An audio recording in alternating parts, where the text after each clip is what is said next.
Hi guys, आज मान्या वहेली उठी गई। वहेली उठीने थोड़ी वार रमी दादा जोड़े रमीने सुई गई।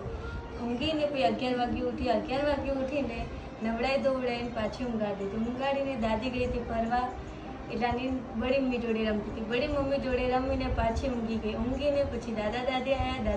દાદા દાદી જોડે રમ્યા। રમીને પછી આ મારા જોડે હવે થોડી વાર રમે છે। રમીને પછી સૂઈ જશે। जय श्री कृष्ण गाइस, आज मानू उठी थी 9 वागे। 9 वागे उठीने आधार कार्ड बनावा गई थी। आधार कार्ड बनावीने थोड़ी वार आई गई। आईने रोई गई। रोई थोड़ी वार रमाड़ी, खवड़ाव्યું पीवડાવ્યું, પછી નવડાવી દીધી। નવડાવીને થોડી વાર ઊંઘાડી દીધી। ઊંઘાડીને 3 વાગે ઉઠી। 3 વાગે ઉઠીને પેલા કથામાં ગયા હતા। કથામાં ગઈ માસી ઘરે ગયા। માસી ઘરેથી 6 વાગે આવ્યા। 6 વાગે આવીને એના પપ્પા દાબેલી લાવી હતી। દાબેલી લઈને ખાધી, રમ્યા કર્યા। પછી માનને સુવડાવી દીધી। સુવડાવીને પછી 7 વાગે ઉઠી। 7 વાગે ઉઠીને દાદા દાદી રમાડી।